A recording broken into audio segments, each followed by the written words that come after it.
What do you do when your government, one you've pledged loyalty to, fought for, bled for, decides that your loyalty no longer matters? What do you do when the empire you trusted turns its weapons not against its enemies, but against you?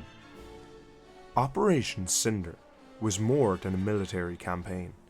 It was a test of loyalty, a weaponized purge, and the ultimate betrayal. The Emperor, even after death, unleashed one final cruel strategy meant to ensure that if he could not rule the galaxy, then no one would. Entire loyal worlds, places that had given everything to the Empire, were suddenly marked for annihilation. But why? What could possibly justify this madness? Let's uncover the truth behind the Emperor's deadliest contingency plan, and the dark fate of Burnin Konn, Naboo, and Vardos. In the final hours of the Galactic Civil War, as the second Death Star erupted over Endor, many believed that Emperor Palpatine's death would signal the end of Imperial tyranny. But they underestimated him. In life, Palpatine had built the Empire on fear and control. In death, he sought to burn it down. Operation Cinder was initiated not by living Imperials, but by the Emperor's own posthumous orders. Through droids known as Sentinel Messengers, red-robed machines carrying his face and voice, Palpatine returned from beyond the grave. The message was clear. If the Emperor was to die, the galaxy must pay a price. But what was the purpose of such a plan? Was it revenge, a test, or the seeds of something darker? These messengers delivered chilling orders to Imperial commanders: burn the worlds the Empire once protected. And their targets? They weren't rebel strongholds. They were loyal systems, including Burnin Konn, Nibou, and Vardos. The question echoes through the halls of history. Why would the Empire destroy its most faithful subjects? First on the list was Burnin Konn, a small, resource-rich world, once an industrial stronghold for the Empire. The planet's people were hardened labourers, loyal to the boot that kept order. They built the machinery of war, supplied the factories, and died in mines filled with toxic fire. And yet, when Operation Cinder came, loyalty meant nothing. Massive climate disruption arrays were deployed into Burnin Konn's atmosphere. These devices, capable of creating deadly storms, toxic winds, and fire cyclones, ravaged the planet without mercy. Entire mining colonies vanished in waves of searing heat. Forests turned to ash. Cities melted in hurricane infernos.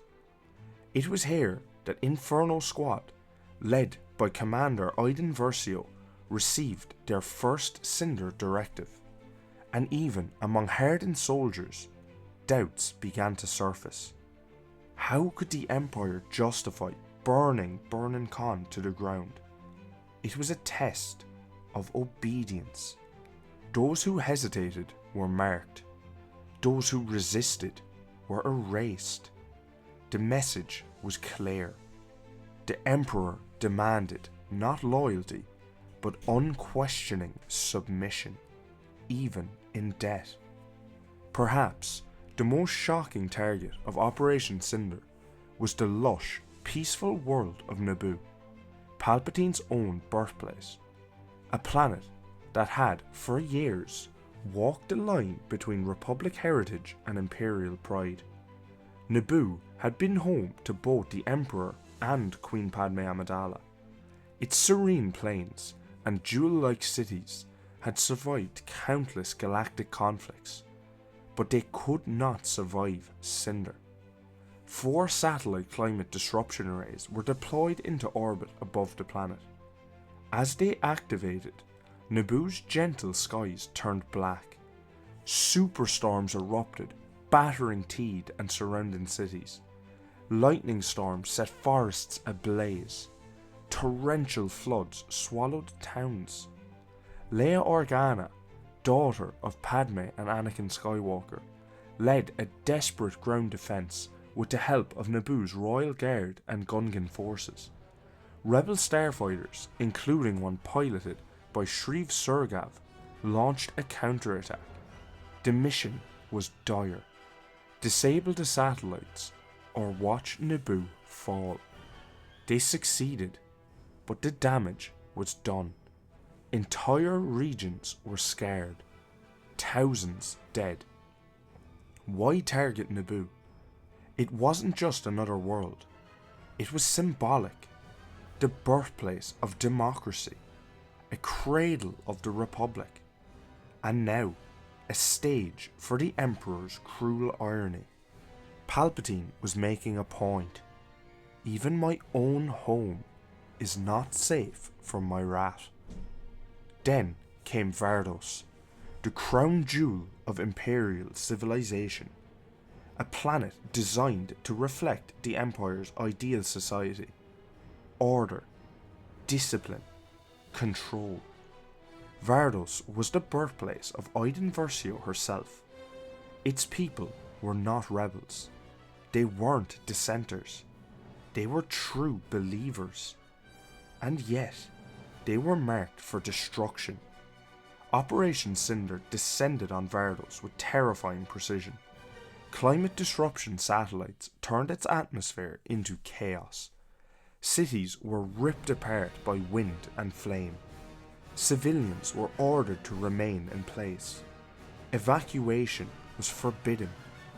Iden Versio, once a model officer of the Empire, watched her home burn. And it was on Vardos that her loyalty finally shattered. Together with Del Meeko, she defied orders, rescuing civilians and escaping with the help of the rebellion. Inferno Squad, once the Empire's most elite unit, became traitors because they chose compassion over compliance. Why destroy Vardos? Because Palpatine believed in purging weakness. Even among the faithful, if a world could not survive without him, it didn't deserve to live. That was the Empire's final lesson. So what was the true goal behind Operation Cinder? Was it vengeance? Certainly. The Emperor's ego would not allow the galaxy to thrive without him. Was it fear? Absolutely. It terrified loyalists and rebels alike. But above all, it was preparation. Cinder was not the end. It was the beginning of the Emperor's dark contingency plan. The chaos it caused would break the back of the old Empire and allow the rise of a new one, the First Order. Those who survived Cinder and proved their loyalty, like Ray Sloane and Gallius Rax, would go on to rebuild the Emperor's legacy in the unknown regions. Others, like Iden Versio and Leia Organa, would carry the scars of betrayal into a new age of resistance. Palpatine didn't want an Empire without him. He wanted to ensure that if he died, everything burned. And from those ashes, a darker, more secretive force would rise. Operation Cinder was the Emperor's final cruelty. A betrayal, not of enemies, but of allies.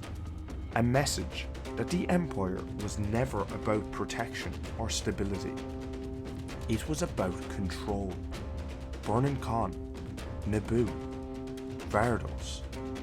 Each burned, not because they were rebels, but because they weren't. This was the Emperor's legacy.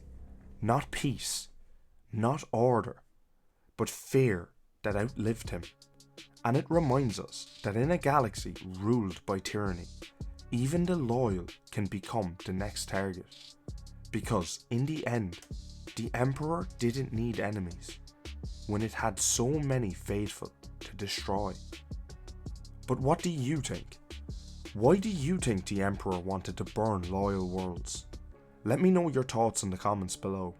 And as always, like, subscribe, and join us next week for another deep dive into the archives.